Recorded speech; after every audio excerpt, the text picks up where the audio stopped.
Smoking loud and cracking seals. And these niggas just don't know shit. I ain't never been on that bullshit. It's that trap, that swing my dope shit. Get money, get fresh, got flow shit. What is up, nerds? This is FrazierBoyy bringing you another Call of Duty Ghost video today, and I want to talk about life choices and decisions. This is something new to my YouTube channel where I throw out a subject and I kind of talk about it to where I can relate to it, to where something in the subject has happened in my life or I've been through that subject, and hopefully I can help one of my subscribers out, one of my younger subscribers, or even somebody that's older, because I still know a lot of older people that's older than me or the same age as me that makes like bad decisions and bad choices. Like I say, the topic of the video is life choices and decisions, and a lot of people older, we all make bad choices and decisions. But I just want to get this video out and just kind of talk about this small little story, and maybe you guys will understand once the video is over with, the point that I'm trying to get across. Long story short, I used to be real like bad on drugs. Like I used to be like a real deal weed head. Like I used to smoke 2 ounces of weed a week, and I had got to the point where I was taking all types of pills and shit like that. Like I was always rolling, I was always high, I was always fucked up 24/7. I used to roll like 2 blunts before I go to sleep for school, because when I wake up in the morning on my way to school, I'm down on them bitches solo, and when I get to school, if one of my homeboys want to match up, I'm matching up again. But anyway, I don't want to get off topic about this story or whatever like that. Anyway, I ended up cutting off a lot of friends, like a lot of friends, because everybody I know, all my friends, even family members, even cousins my age, everybody smoked. So I cut off a lot of my cousins, a lot of my friends, because I knew that I wanted to get a good career. And down here in the South where I work at, it's kind of like prejudice, but it's not. It's what you make of it.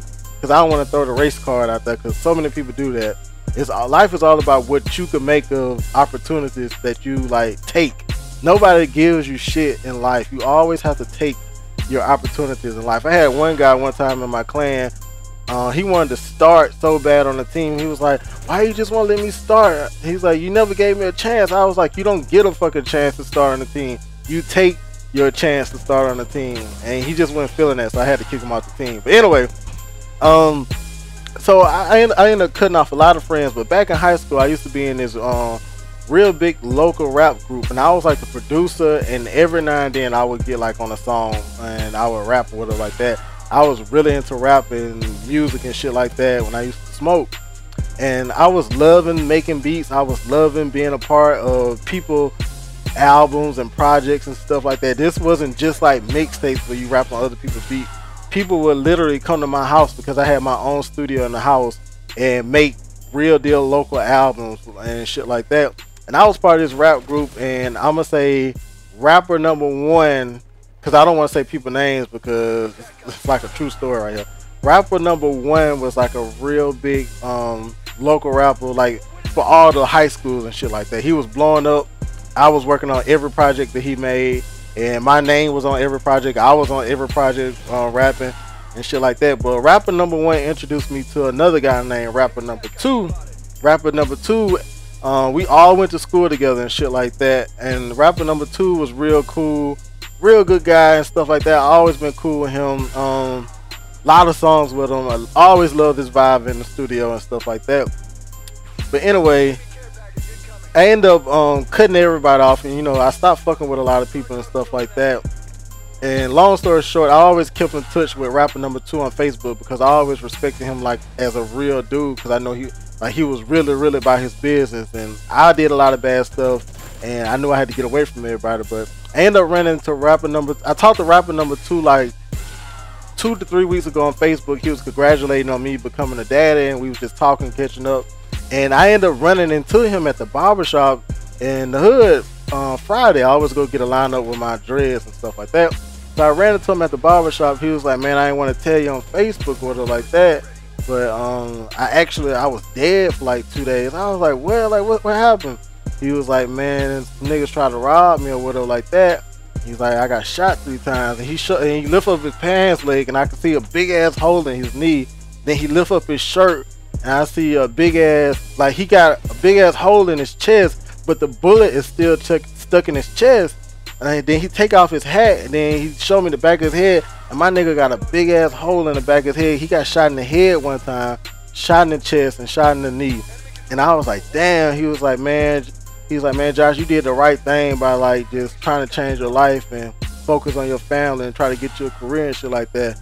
He was like, cause this lifestyle we living now, man, it just ain't worth it and shit. Like, he like, I wish I would have did the type of shit that you was on, because he was like, the guy tried to rob him and they had a shootout. The guy, he actually ended up killing the guy, and the guy shot him 3 times, and he shot the guy who was trying to rob him 1 time and killed him. He was like, man, everywhere I go now I gotta watch over my back. He's like, the dude family out here riding looking for me and shit like that. He was like, man, it's just kind of fucked up. And I'm outside the barbershop, I'm like, damn, my nigga.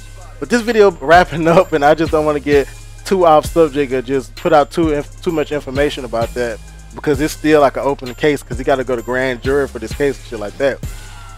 But as I was leaving the barbershop, I was thinking, man, I used to be with him, like, this was my main nigga. This was like one of my main niggas. I used to be with him 24/7. You couldn't catch me and rapper number 1 and rapper number 2 not together. I was like, what if I would have never cut them guys off? Like, I knew I would have been there. Like, what if I would have got shot in the head, but if I would have made, like, what if I would have never did that? Like, what if I would have still would have been trying to be in that life, well, still living that life? I wasn't trying, I was living that life, product of my environment and shit like that. But it's all about making the right decisions, you guys. Like, I hope a lot of people just just think about what you're doing and what you're getting yourself into before you get too deep out here. But anyway, I hope you guys understand where I'm coming from. Leave a like, leave a comment, hit me up in the comment section and on Twitter, man. Peace. Real quick, I said in the video that he was dead for 2 days. He actually was dead. He was like in ICU, where the only thing that was keeping him alive was a machine. It's like kind of like life support, where the only thing that's holding you alive, you're not breathing for yourself, the machine is doing everything for you. He was in ICU for a long time, but he was on like life support for 2 days, and right before they was getting ready to pull the plug on him, he ended up waking up in the ICU, and he ended up surviving through it. So I just want to put that out there, because I did say he was dead for 2 days. So a machine was keeping him alive for 2 days in this situation. So I'm glad I made the right decision about like trying to change my life and getting away from a lot of people, because I know for a fact I would have been there and ain't no telling what would have happened. But anyway, like I said, I hope you guys like and enjoyed the video. Leave a like, leave a comment. Peace.